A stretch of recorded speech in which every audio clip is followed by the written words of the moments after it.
یک خانم متشبث در کابل برای 20 زن دیگر زمینه کار را فراهم کرده و روزانه 200 کیلوگرم مربا و ترشی را به بازار عرضه می کند. وی می گوید اگر بازار فروش و برق 24 ساعته برای او فراهم شود، برای صدها زن دیگر نیز زمینه کار را فراهم خواهد کرد.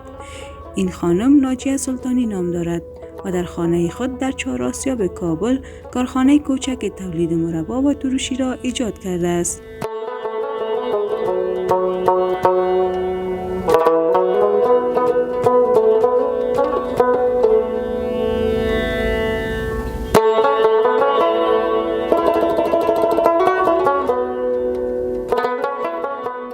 برای 2-3 ساعت بعد از 2-3 ساعت دیگه میمانیم سر درجه حرارت.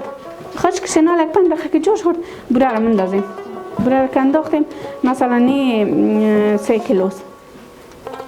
3 کیلو است 800 گرمی یا 1 کیلویی اگه پرتیم 3 کیلو مندازیم یک 20 دقیقه میمانیم جوش بخوره. قفایش میگیریم که چرک بوره می باشه مربای ما صاف خوبش بیایه. و بعدا 20 دقیقه بعد زیرش خاموش میکنیم کمک ور سردش میکنیم معلوم میشه که غلیظ شده. باز بوتل میکنیم.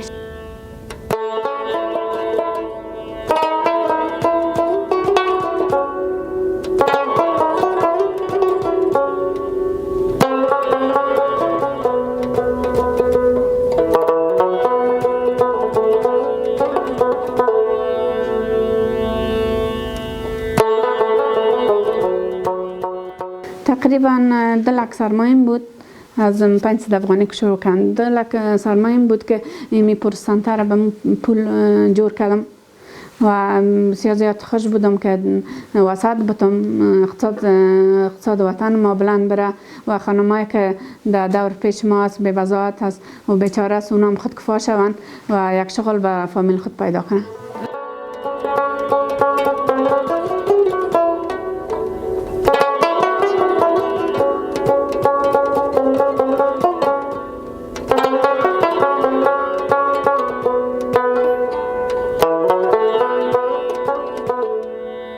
وی با آژانس خبری پژوا گفت که صاحب 9 فرزند است و از 8 سال به این سو به هدف کمک با شوهرش در زمینه تامین مصارف خانواده یک کارگاه تولید مربا و ترشی را ایجاد کرده است.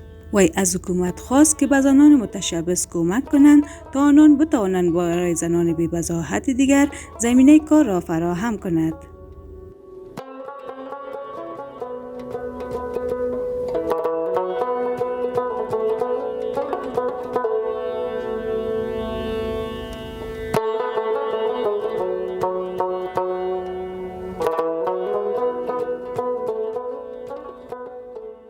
که کار شروع کردم کم کارم زیاد شد و قرارداد گرفتم.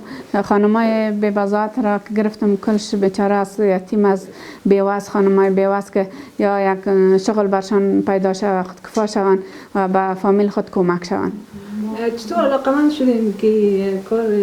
تقریبا پیش از دولت 50 صد خانم بود که ما 2 شف داشتیم، هم از طرف صبح هم از طرف پیشین و بعد از او که کم کم کارا سقوط کرد و کم کم پایان شد می سرمایه خودم بخیه دست دادم و این خانما تانستن که یک چیز برام خانواده خودم پیدا کنن و حال فعلا 20 نفر خانم است که پیش از او 50 شد. بعد از این دولت که آمد دولت طالبا از 100 به 50 شد. از 50 وقتی که بند شد خانما نتانستن که بیرو برن خودشان کار کنن یا مواد خود ببرن. بسیار خانما کلشان بیوه هستن، مثلا در یک فامیل بچه ندارن، خودشان سیاسرای هستن که خودشان میخواین که برن مواد خود به فروش برسانن. وقتی که اینا بند شدن دیگه این کارهای مال تقریبا 20 نفر خانم است.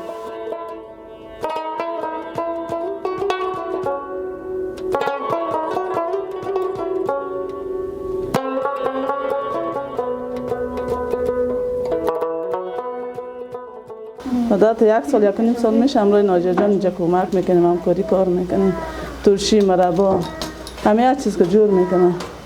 ما را میطلبم اینجا که کار میکنیم. چقدر تونستین به اقتصاد خانواده کمک کنید؟ به خدا خوب از وقت شده. ما را یاد داد، ما خود ما جور کردیم، بر خود فروشات کردیم. خودتون هم میفروشین؟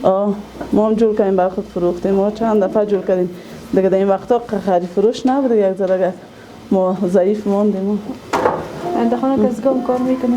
دخترکای مسکت ما اینجا هم کار کنیم با دخانه. ما یاد گرفته دیگه نام خدا این دخترمون اینجا آمده خود ما یاد گرفتیم. ما کل ما یاد گرفتیم. کل ما بیکار هستیم دیگه نمیست که یک چیز مسئولیت بر ما شده. خیلی ناجا جان که می کاره اینجا شروع کرد که ما کتش همکاری کنیم. آژانس خبری پژواک انعکاس دهنده ی حقایق.